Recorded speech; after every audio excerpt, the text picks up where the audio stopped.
আসসালামু আলাইকুম সুপ্রিয় দর্শক, কেমন আছেন সবাই? আশা করছি সকলে ভালো আছেন। আজকের ভিডিওতে আমরা মূলত ওমান সম্পর্কে কিছু গুরুত্বপূর্ণ তথ্য আপনাদেরকে দিতে চাই। বর্তমানে বাংলাদেশ থেকে এখন প্রচুর বাংলাদেশি ভাই আছেন যারা ওমানে যাওয়ার জন্য চেষ্টা করছেন। ওমানের বর্তমান সর্বশেষ আপডেট কী আছে আমাদেরকে আসলে কমেন্ট করেন অনেকেই, আমরা দেখি আপনাদের কমেন্টগুলো, বিভিন্ন বিষয় সম্পর্কে আপনারা আমাদের কাছে জানতে চান। তো আজকের ভিডিওতে মূলত আমরা বেশ কিছু গুরুত্বপূর্ণ বিষয় আপনাদেরকে জানানোর চেষ্টা করব। অবশ্যই আমাদের চ্যানেলের সাথেই থাকবেন। আমরা চেষ্টা করছি বিভিন্ন বিষয় সম্পর্কে আপনাদের রেগুলার আপডেট তথ্যগুলো দেওয়ার। ফার্স্ট অফ অল আপনাদেরকে বলি, এক ভাই কমেন্ট করেছিলেন ভাই ব্লকের ভিসা নাকি খুলবে, আসলে কি পরিস্থিতি, আসলে কি ভিসা দিবে, এবং এর পাশাপাশি বর্তমানে এখন আসলে কর্মীর চাহিদা কেমন, মানে আদৌ কি আসলে কর্মীর চাহিদা আছে? আমরা তো যাওয়ার জন্য সেখানে অনেক চেষ্টা করছি, বিভিন্ন মাধ্যম ধরাধরি করছি, হ্যাঁ, তথ্যগুলো নিয়েছি, তো আসলে মানে কর্মীর চাহিদা কেমন বর্তমান পরিস্থিতিতে। দেখেন, যে ভাই বলেছিলেন যে ভাই আসলে ব্লকের ভিসা খুলবে, ব্যাপারটা হচ্ছে ভাই দেখেন, আসলে আপনি ব্লকের ভিসা বলেন না, যে ক্যাটাগরির ভিসা, যে কাজের ভিসার কথাই বলেন না কেন, সাধারণ লেবার ক্যাটাগরির ভিসা খুলে দিলে সকল ধরনের কাজে আপনারা কিন্তু যাওয়ার সুযোগ পাবেন। তবে বর্তমানে যেহেতু অফিসিয়াল কোনো আপডেট নেই এ বিষয়ে, যারা আপনাদের বলেছে যে আসলে ব্লকের ভিসা খুলবে, ভাই এটা সঠিক তথ্য না, ঠিক আছে? অযথা কোনো এজেন্সিকে আপনারা টাকা পয়সা বা ডকুমেন্টস, পাসপোর্ট কোনো কিছু দিয়ে প্রতারিত হবেন না, ঠিক আছে? এটা হচ্ছে নাম্বার ওয়ান।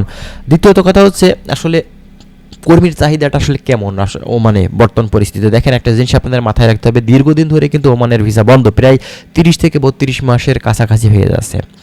এখন কথা হচ্ছে দেখেন, সেখানে কিন্তু প্রচুর পরিমাণে কর্মী প্রয়োজন।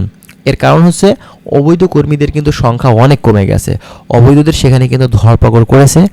তারপরে ওমানের গভর্নমেন্ট সুযোগ দিয়েছিল নিজ নিজ দেশে মূলত আসলে চলে যাওয়ার, সেই সুযোগটাও কিন্তু বাংলাদেশিরা নিয়েছে।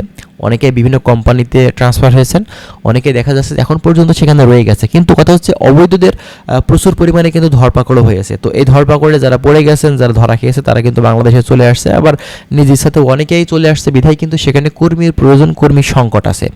সমস্যা আসলে কর্মী সংকট থাকলেও শুধুমাত্র তারা কিন্তু বাংলাদেশ থেকে যে কর্মী নেওয়া বলে বসে থাকে তা কিন্তু না, তারা আপনার পাকিস্তান থেকে কর্মী নেয়, ইন্ডিয়া থেকে কর্মী নেয়, নেপাল থেকে কর্মী নেয়, বিভিন্ন দেশ থেকে তারা কিন্তু কর্মী নিয়ে থাকে। তো এক্ষেত্রে তাদের কর্মী সংকট হলেও কিন্তু তারা অন্যান্য কান্ট্রি থেকে কর্মী নিয়ে তারা কিন্তু পুষিয়ে নিতে পারে। তারপরেও বাংলাদেশি কর্মীদের যে একটা চাহিদা, সেটা কিন্তু সবসময় থেকে যায়।